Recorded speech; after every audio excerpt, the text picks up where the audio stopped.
Morning everybody, Andy from So Camps are up here in Capron.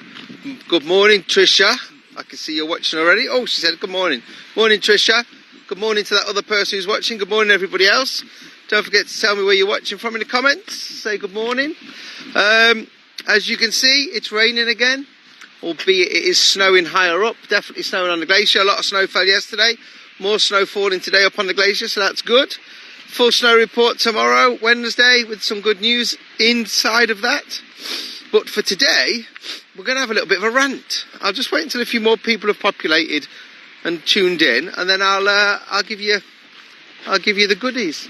But I'm hoping the dog's not going to go to the toilet, because she's not gone yet, and we're quite advanced in the walk. But we will see. So good morning, everybody.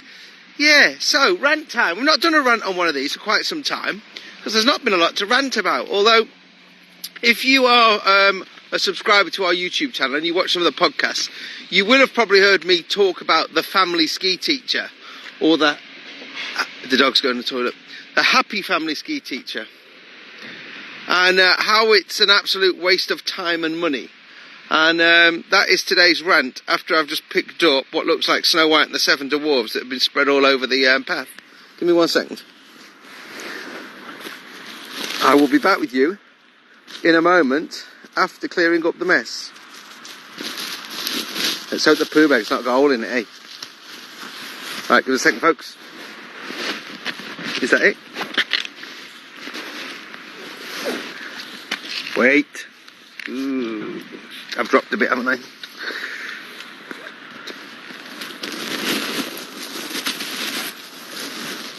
Right, here we go, folks. So back to it. Back to the rant after picking up the dog poo. So, the family ski teacher. This is a product that the ski schools sell to keep families together, or to allow families to stay together in little private groups. And it's slightly cheaper than a private lesson, but it works out more expensive than if you split up everybody and put them into groups. So, there's no real saving.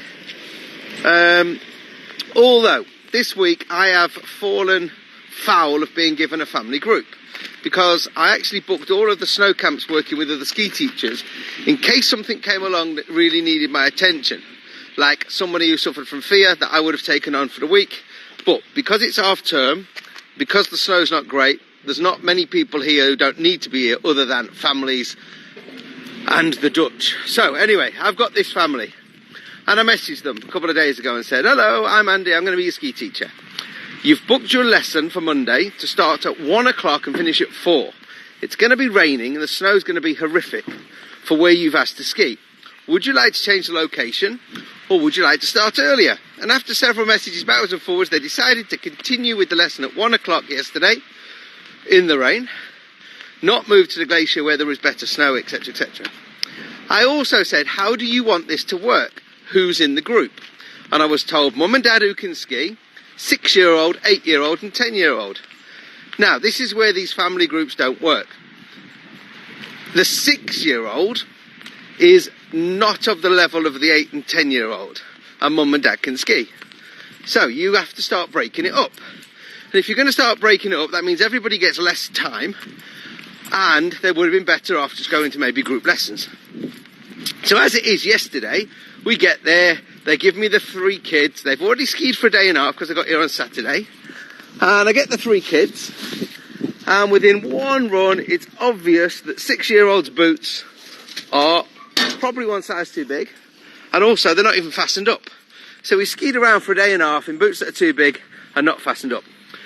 Where, if he'd gone to group lessons on Sunday, that would have been spotted straight away, and he would have had a much better first day. At the bottom of the first run, the 6-year-old gets wiped out by what looked like a 14-year-old British kid. So here's our first little wobble for the 6-year-old. We then go skiing and we're doing a couple of exercises, and it's obvious that the 8 and 10-year-old are far better than their 6-year-old brother, which is understandable because they've been skiing for more weeks than he has. Therefore, keeping the family together does not work. So, we try and make the best of the situation and keep the 6-year-old behind me, slow the other 2 down. The other 2 now start to get bored. If you try and challenge the other 2, then the 6-year-old is going to get afraid. So we then got on the chairlift to take the ride up to the top of the Maeskogel, to take the family rundown. Morning. Which is well within all of their capabilities, even given the snow. However, as we come into the lift station and we pass the green light and we lift up the bar, the 6-year-old decides to jump off the lift early, landing in the gravel because there is a lack of snow. Luckily, I opened the bar after the green light, so I'm covered with my insurance. So, incident number 2 for the 6-year-old, who's not having a great afternoon. So we then start to ski down, and even though we're on the family run, which is a flat road, the snow isn't the best, and everyone starts to struggle. But the older kids are doing much better than the younger kid. Anyway, we end up taking the lift down at the end of the lesson to meet the mother and father to say, how did it go? Well, obviously there were some positives and there were some negatives. But the fact is, family teacher, happy family ski lessons do not work if the group is fragmented or the age difference is too great. And therefore, if you are going on holiday with a family and you are offered a family teacher, turn it down. It would have been cheaper for these people to put each kid into a group lesson, age and ability appropriate, and for the parents to have a teacher for the same number of hours than it is for what they've paid for this family teacher. So, there we go, ran over. I could go into much more detail, but I think people will probably be not interested. But there's a good number of you watching. So yeah, stay away from the family teacher that's marketed by a lot of ski schools. Dissect your group. Don't put a group of different abilities together and expect it to work, because some people are going to be either bored or some people are going to be pushed too much, could end up being hurt, could end up falling out the chairlift, etc, etc. And if you are skiing with kids, just check their boots before they go off to ski school, that you actually fasten them up. They need to be relatively snug, just like your boots are. A small child who has more leg out of a boot than in a boot is going to struggle if their boot is not fastened up.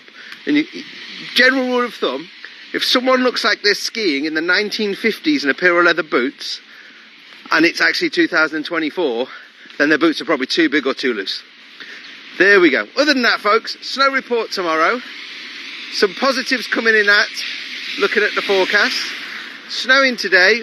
We're actually up on the glacier. I have moved the group up because of the snow.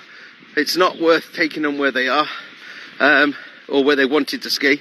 But it's still busy, it's half term, but only a few more days to go, and all of the half-term tourists would have left. So Andy for Snowcamps Europe saying hit the like button, subscribe to the YouTube channel, and follow the Facebook page. And I will see you on another one very, very soon. Bye for now, everyone.